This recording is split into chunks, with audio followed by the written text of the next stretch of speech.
गुरु प्यारी साध संगत जी, प्रेम से कहना धन निरंकार जी। आशा करती हूँ सतगुरु माता जी की कृपा आप सभी पर हो रही होगी और आप सभी बहुत अच्छे होंगे। आप सभी का बहुत बहुत स्वागत है आपके ही अपने चैनल पर। एक नई साखी के साथ फिर से हाजिर हूँ मैं, और आज की साखी का शीर्षक है कलयुग ही सर्वश्रेष्ठ है। तो चलिए आज की साखी सुनते हैं।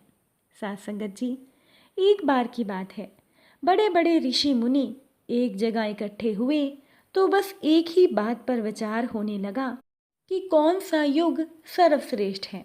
बहुत से ऋषियों ने कहा सतयुग, तो कुछ ऋषियों ने त्रेता युग को सर्वश्रेष्ठ बताया, तो कुछ द्वापर युग को श्रेष्ठ बताते रहे। साथ संगत जी, जब सभी की राय अलग अलग हुई तो ये बात तय की गई कि जिस युग में, जिस काल में कम प्रयास से ज़्यादा पुण्य कमाया जा सके, साधारण मनुष्य भी सुविधा के अनुसार धर्म कर्म करके पुण्य कमा सके, उसी युग को श्रेष्ठ माना जाएगा। अब चूंकि सभी ऋषि मुनि बहुत विद्वान थे और विद्वान आसानी से कभी भी एक मत नहीं हो सकते, इसीलिए कोई भी हल निकलने की बजाय विवाद और ज़्यादा बढ़ गया। सभी ने कहा, सभी झगड़ते रहे, लेकिन फिर सभी ने सोचा कि झगड़ने से क्या फ़ायदा होगा। सभी ऋषि मुनियों ने फैसला किया कि व्यास जी सबसे बड़े हैं, उन्हीं से पूछ लेते हैं, वो जो भी कहेंगे हम उसी बात को मान लेंगे। अब सभी ऋषि मुनि व्यास जी के पास चल दिए। व्यास जी उस समय गंगा में स्नान कर रहे थे। सभी ऋषि मुनि महर्षि व्यास जी के गंगा से बाहर निकलने का इंतजार करने लगे। व्यास जी ने भी सभी ऋषि मुनियों को जब गंगा नदी के तट पर जुटे हुए देखा तो एक गहरी डुबकी ली। जब व्यास जी बाहर निकले तो उन्होंने एक मंत्र बोला। वो मंत्र स्नान के समय उच्चारण किए जाने वाले मंत्रों से बिल्कुल अलग था। साथ संगत जी, ऋषियों ने व्यास जी को जपते हुए सुना कि कलयुग ही सर्वश्रेष्ठ है, कलयुग ही श्रेष्ठ है। इससे पहले कि ऋषि मुनियों को महर्षि व्यास की कोई बात समझ आती, व्यास जी ने फिर डुबकी मार ली। इस बार जब व्यास जी ऊपर आए तो बोले कि शूद्र ही साधु है, शूद्र ही साधु है। ये सुनकर सभी मुनिगण एक दूसरे का मुख देखने लगे। साथ संगत जी, जब महर्षि व्यास जी ने तीसरी डुबकी लगाई तब इस बार वो बाहर निकले तो कहने लगे कि स्त्री ही धन्य है, धन्य है स्त्री। ऋषि मुनियों को कुछ भी समझ में नहीं आ रहा था। सभी ऋषि मुनि हैरान थे कि महर्षि व्यास को ये क्या हो गया है, ये कौन सा मंत्र और क्यों पढ़ रहे हैं।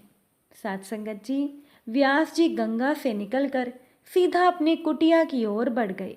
उन्होंने नित्य की पूजा पूरी की। जब अपनी कुटिया से बाहर आए तो ऋषि मुनियों को प्रतीक्षा में बैठे हुए पाया। महर्षि व्यास ने सभी का स्वागत करके पूछा कि आप यहाँ कैसे आए हैं।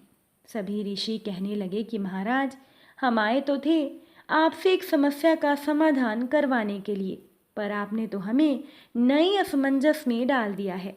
नहाते समय आप जो मंत्र बोल रहे थे उसका कोई गहरा मतलब होगा, पर हमें समझ में नहीं आया। कृपया करके आप स्पष्ट बताने का कष्ट करें।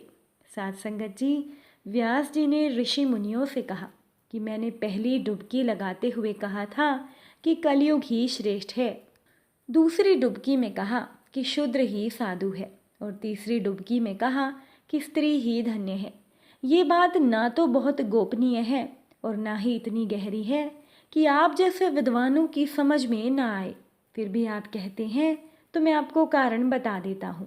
साथ संगत जी, महर्षि व्यास ने सभी ऋषि मुनियों को कहा कि जो फल सतयुग में 10 वर्ष के जप तप, पूजा पाठ और ब्रह्मचार्य पालन से मिलता है, वही फल त्रेता युग में मात्र 1 वर्ष और द्वापर युग में 1 महीना, जबकि कलयुग में वो पुण्य केवल 1 दिन में मिल जाता है।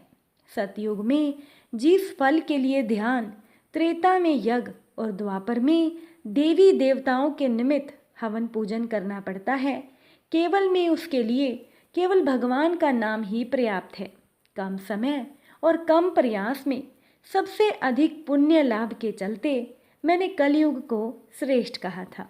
साथ संगत जी, महर्षि व्यास जी ने सभी ऋषि मुनियों से कहा कि ब्राह्मणों को जनेऊ कराने के बाद कितने अनुशासन और कितने विधि विधान का पालन करने के बाद पुण्य प्राप्त होता है, जबकि शूद्र केवल निष्ठा से सेवा दायित्व निभाकर वही पुण्य कमा लेते हैं। सब कुछ सहते हुए भी वो ऐसा करते भी आए हैं। इसीलिए मैंने कहा था कि शूद्र ही साधु है। और तीसरी बात मैंने कही थी कि स्त्री ही धन्य है, क्योंकि स्त्रियों का ना सिर्फ योगदान महान है, बल्कि स्त्रियां सबसे आसानी से पुण्य कमा लेती हैं। मन, वचन और कर्म से परिवार की समर्पित सेवा ही उनको महान पुण्य दिलाने के लिए पर्याप्त है। स्त्रियां अपने दिनचर्या में ऐसा करती हैं, इसीलिए मैंने कहा था कि स्त्री ही धन्य है। मैंने अपनी बात आपको बता दी। अब आप लोग मुझे बताइए कि आप सबका यहाँ कैसे आना हुआ। साथ संगत जी, सभी ऋषि मुनियों ने एक ही सुर में कहा कि महाराज, हम लोग आए जिस काम से थे, आपकी कृपा से वो काम पूरा हो गया।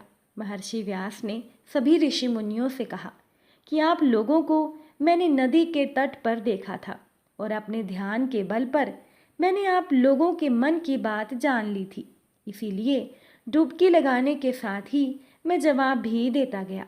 सभी ने महर्षि व्यास की पूजा की और अपने अपने स्थान को लौट गए।